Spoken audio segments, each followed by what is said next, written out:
Hello students, welcome back. आज हम लोग ये जो है रिफ्लेक्शन ऑफ लाइट का पार्ट 2 कवर अप करने वाले हैं, ठीक है ना। ये जो है बहुत ही इम्पोर्टेंट जो है चैप्टर है और यहीं से आपका फिजिक्स का जर्नी स्टार्ट होता है। तो जो भी इस मतलब पूरे के पूरे पार्ट को अच्छी तरह से समझना चाहता है उसके लिए लाइट जो है प्रकाश का इंट्रोडक्शन जो है बहुत ही ज़्यादा इम्पोर्टेंट है। तो वो ये स्लाइड या ये क्लास उसको प्रॉपर उसी को समझ में आ सकता है जो प्रकाश के बारे में यानी पार्ट 1 जो है इसका देख चुका है, ठीक है ना। जो भी नहीं देखा है वो जरूर मस्ट बी वॉच पार्ट 1।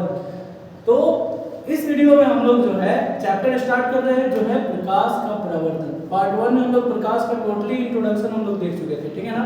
अब देखिए प्रकाश का परावर्तन होता क्या है, ठीक है ना। तो एक बात याद रखिएगा कि प्रकाश का परावर्तन होता है तभी आप किसी वस्तु को देख पाते हैं। ये सबसे इम्पोर्टेंट बात है। ये कैसे? तो जब भी देखिए प्रकाश आता है किसी वस्तु से टकराता है और फिर वापस आता है हमारी आंखों तक, और जब आंख में वो प्रकाश पहुंचता है तभी हम लोग उस वस्तु को देख पाते हैं। इसका मतलब क्या हुआ कि जब भी कहीं से प्रकाश आएगा तो अगर कोई अपारदर्शी वस्तु है उससे टकराएगा और फिर वापस लौट जाएगा, ठीक है ना। तो होता क्या है कि हम लोग को प्रकाश का प्रवर्तन देखना है। प्रवर्तन में होता क्या है कि कोई भी अपारदर्शी वस्तु हो, दुनिया में कोई भी अपारदर्शी वस्तु हो, उससे जब आकर प्रकाश टकराता है तो पार तो कर नहीं पाता है ना, क्योंकि है अपारदर्शी वस्तु तो पार तो नहीं कर पाएगा। तो होता क्या है कि देखिए यहाँ पर जो ये पदार्थ दिख रहे हैं आपको अपारदर्शी पदार्थ है, इसको अपारदर्शी सतह भी कर सकते हैं हम लोग। और इससे जब प्रकाश अगर टकराएगा पार नहीं करेगा तो इसके दो हम लोग को माध्यम प्राप्त होगा। एक या दिशा भी बोल सकते हैं, एक जिससे प्रकाश आया वही दिशा और दूसरा विपरीत दिशा, वस्तु के ठीक विपरीत दिशा, ठीक है ना। तो होता क्या है कि जब प्रकाश किसी अपारदर्शी वस्तु से टकराता है तो वो पार तो कर नहीं पाता है, तो कुछ उसमें परिवर्तन होता है और फिर वो वापस लौट जाता है, ठीक है ना। वापस लौट जाता है इस तरह से। यहाँ पर जो है प्रकाश को आप देख सकते हैं क्या हो जाता है, वापस लौट जाता है, ठीक है। प्रकाश आया, टकराया और ये वापस लौट जाता है, ठीक है ना।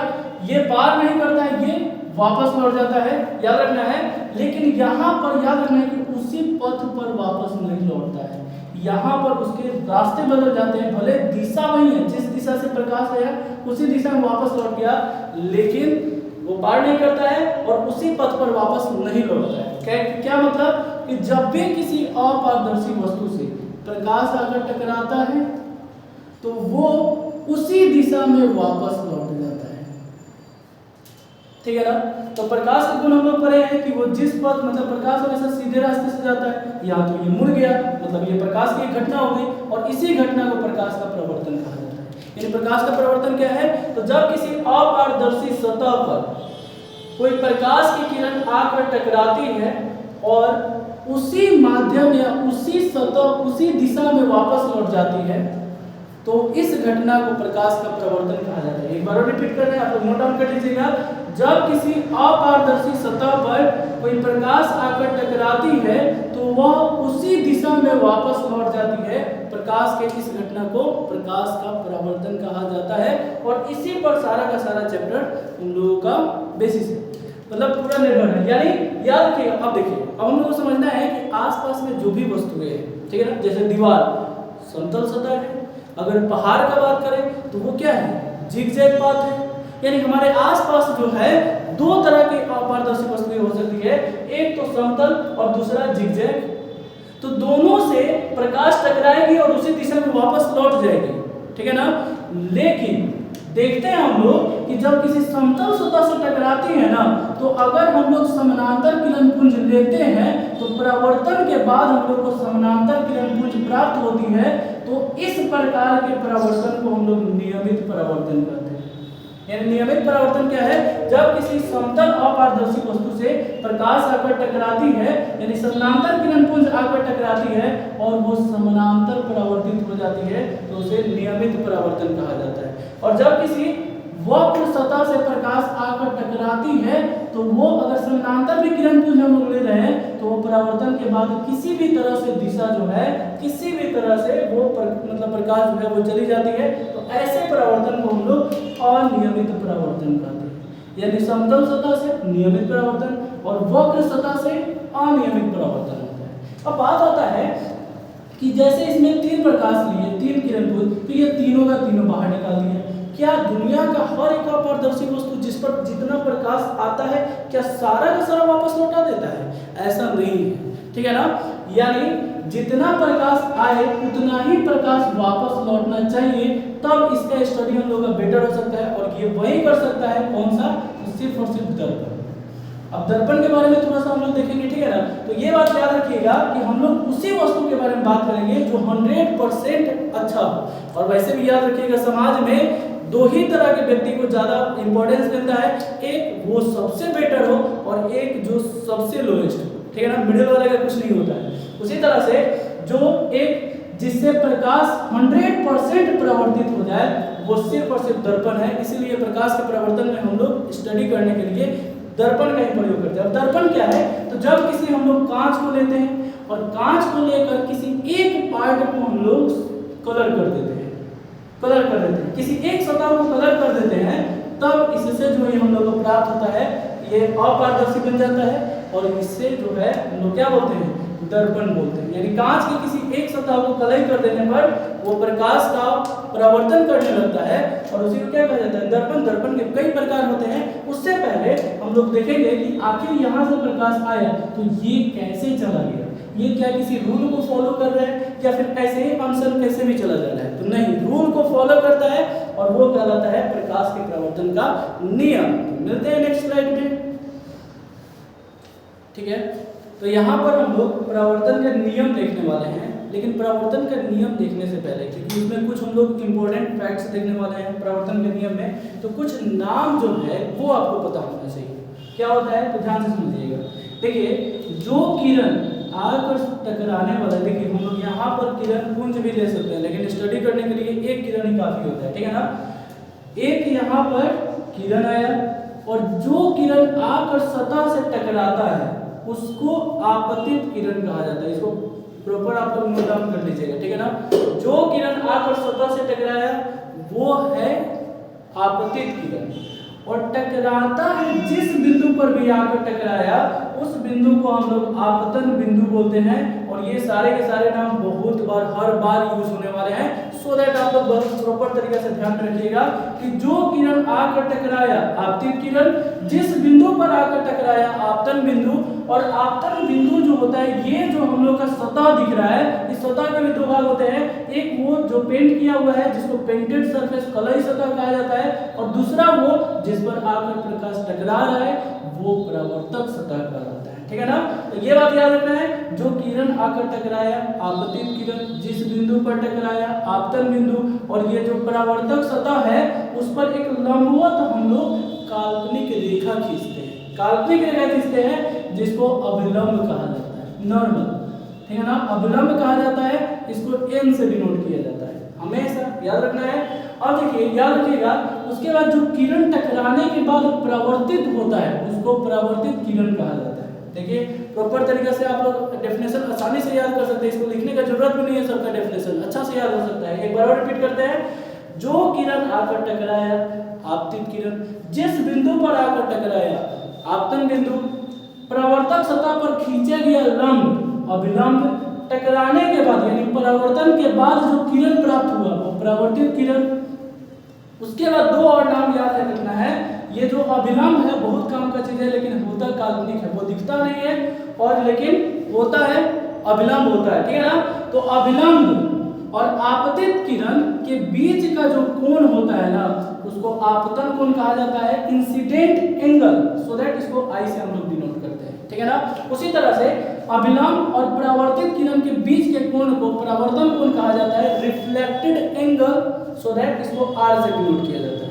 ये सारा नाम अगर याद हो जाता है तो परावर्तन का मतलब जो नियम है आप लोग चुटकियों में याद कर सकते हैं, ठीक है ना। तो इसके बाद नेक्स्ट स्लाइड में हम लोग परावर्तन के नियम को ही प्रॉपर तरीके से समझने वाले हैं,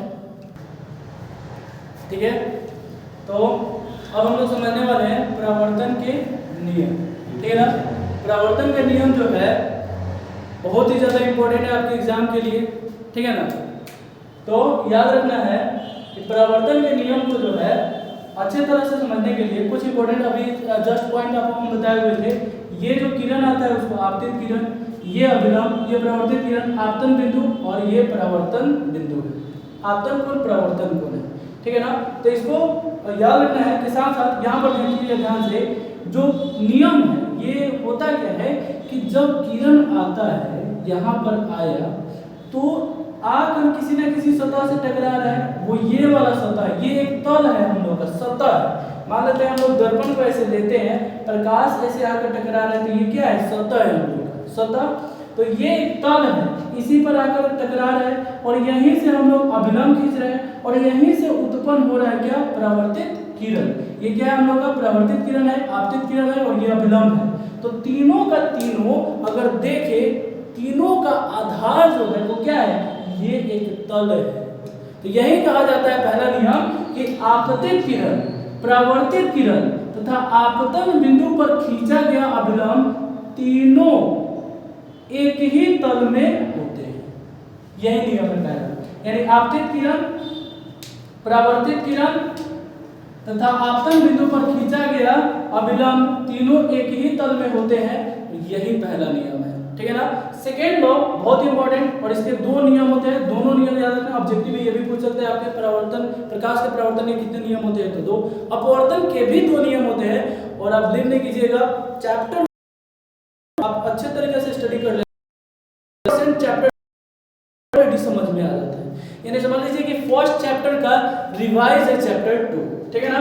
दूसरा नियम है कि ऐसा नहीं कि ये प्रकाश आया और किसी भी तरह से यहाँ पर चला जाएगा, ऐसा कुछ नहीं है। अभी आपको बताया है कि यहाँ पर जब प्रकाश आता है, ठीक है ना, प्रकाश आया तो यहाँ पर कुछ ना कुछ कोण बनता है। मान लेते हैं 30 डिग्री का कोण बना, किसके साथ, अभिलंब के साथ। इंपॉर्टेंट बात है, याद रखिएगा, अभिलंब के साथ ही कोण का बात हम लोग करते हैं। और फिर ये प्रकाश गया तो भी कुछ कोण बना, और वो किसके साथ, अभिलंब के साथ। तो ये दोनों कोण हमेशा बराबर होता है, हमेशा बराबर होता है, ठीक है ना। यानी आपतन कोण और परावर्तन कोण हमेशा बराबर होता है। और इसी से आपसे कुछ ऑब्जेक्टिव भी पूछ लेगा इस तरह से, जैसे आपको इस तरह से ऑब्जेक्टिव पूछ सकता है।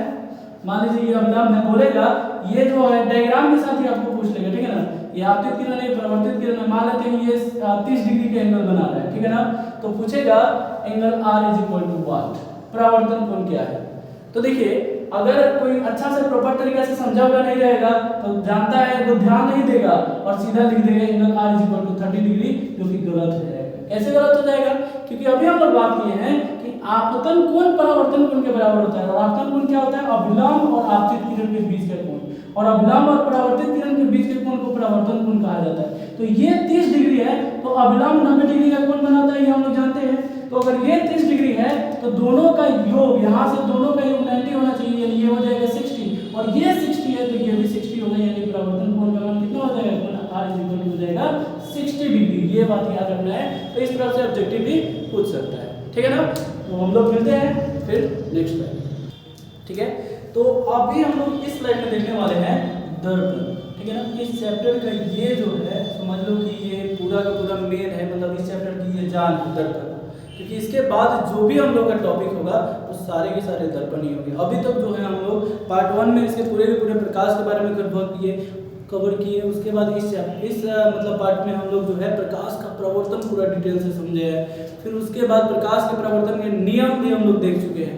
अब हम लोग को मेन पढ़ना है दर्पण, और इसी पर अप्लाई करना है पूरे के पूरे प्रकाश के प्रवर्तन को, ठीक है ना। तो दर्पण होता क्या है, तो जब हम लोग किसी भी प्रकार के कांच को एक तरफ से सतह से हम लोग क्या करते हैं, पेंट कर देते हैं, कलई कर देते हैं, पेंट को कलई कहा जाता है। तो वो सतह कलई सतह कहा जाता है, और दूसरा सतह जो है वो प्रकाश के परावर्तन करने के लिए तैयार हो जाता है, ठीक है ना, है ना। पहले कांच रहता है तो प्रकाश को आर पार करता है, यानी पारदर्शी पदार्थ होता है। जैसे ही पेंट कर देते हैं वो प्रकाश को पार नहीं कर पाता है, यानी वो दर्पण कहलाता है। यानी दर्पण क्या है, तो दर्पण वह पदार्थ है जो पूर्ण रूप से प्रकाश की किरण को परावर्तित कर देता है। सबसे बेस्ट इसका डेफिनेशन हो गया। यानी दर्पण क्या है, वह पदार्थ है जो पूर्ण रूप से 100% प्रकाश को क्या करता है, परावर्तित कर देता है, लेकिन एक बात याद रखिएगा 100% नहीं करता है। 99 बोल सकते हैं, 100 नहीं। क्यों? क्योंकि कोई भी चीज जब 100% प्रकाश को पार कर देता है, मतलब अपने पास कुछ भी प्रकाश नहीं रखेगा तो वो दिखेगा भी नहीं। तो दर्पण दिखता है, दैट मीन्स वो प्रकाश जो है 100% परावर्तित तो नहीं करता है, बट 99% ठीक है, 99% भी अच्छा है। अब दूसरे पदार्थ को हम लोग ले लें तो वो तो बहुत ही कम, जैसे दीवार वगैरह जो है वो पूर्ण रूप से प्रकाश के परावर्तन को नहीं कर पाता है। अब दर्पण का बात करें तो हम लोग जो ये कांच लिए हैं ये कई तरह के ले सकते हैं। वैसे भी देखिएगा तो आसपास में जो है कांच दो प्रकार का हम लोग को प्राप्त हो सकता है। एक तो समतल कांच हो सकता है, दूसरा गोलीय कांच हो सकता है। और करना क्या है हम लोग को दर्पण बनाने के लिए, एक साइड में क्या करना है, बस पेंट कर देना है। तो दर्पण जो है दो तरह के कांच से बनाए जाते हैं। एक वो जो समतल कांच है, और समतल कांच के साइड में अगर हम लोग क्या कर देते हैं, पेंट कर देते हैं, तो उससे जो दर्पण हम लोग को बनता है वो बनता है समतल दर्पण। यानी समतल दर्पण क्या है, तो वैसा दर्पण जिसका परावर्तक सतह, ये क्या है, परावर्तक सतह, यानी वैसा दर्पण जिसका परावर्तक सतह समतल हो उसे समतल दर्पण कहा जाता है। ये भी इसका डेफिनेशन हो गया। वैसा दर्पण जिसका परावर्तक सतह समतल हो, समतल दर्पण कहा जाता है। कुछ अलग से रटने की जरूरत है ही नहीं, बस इमेज देखो, समझो, डेफिनेशन देखो, ठीक है ना। उसके बाद बात करते हैं गोलीय दर्पण। अगर कांच गोलीय है और उसको अगर हम लोग ये गोलाकार कांच ले लेते हैं और उसको हम लोग कलर करते हैं, तो कलर आप कहीं से भी कर सकते हैं, जैसे आप बाहर से भी कलर कर सकते हैं या अंदर से भी कलर कर सकते हैं ऐसे। बट ऑब्वियसली अगर स्फेरिकल कांच है तो बिना उसको काटे तो कलर कर नहीं सकते हैं। मान लेते हैं इसको काट लिए, यहाँ से काट लिए, लेकिन एक बात याद रखिएगा, ये जो होना चाहिए कांच वो खोखला होना चाहिए, ठीक है ना, खोखला कांच होना चाहिए। खोखला कांच को यहाँ से काट लीजिए और यहाँ से काट लीजिए, तो देखिए दो तरह का हम लोग का सतह, एक ये वाला सतह प्राप्त होगा जो मान लेते हैं यहाँ पर ऐसे प्राप्त हो गया, यहाँ पे ले लेते हैं, ठीक है ना, यहाँ पे प्राप्त हो गया। तो इसको आप देखिएगा, इसका परावर्तक सतह जो है वो समतल नहीं है, ये क्या है, वक्र है। और इसका भी अगर आप लोग यहाँ पर देख लेते हैं तो इसका भी अगर परावर्तक सतह आप लोग देखिएगा, इस वाले पार्ट को हम यहाँ पर लेकर आ गए, तो इसका भी परावर्तक सतह समतल नहीं है, वक्र है।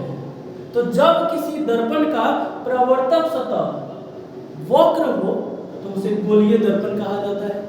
अब वक्र दो प्रकार से हो सकता है, एक जिसमें परावर्तक सतह धंसा हुआ, देखिए धंसा हुआ है, धंसा हुआ, और एक जो परावर्तक सतह उभरा हुआ, जो बाहर की तरफ निकला हुआ है, देख सकते हैं आप लोग साफ साफ बाहर की तरफ निकला हुआ है। तो अगर परावर्तक सतह धंसा हुआ है तो उसको कहा जाता है अवतल।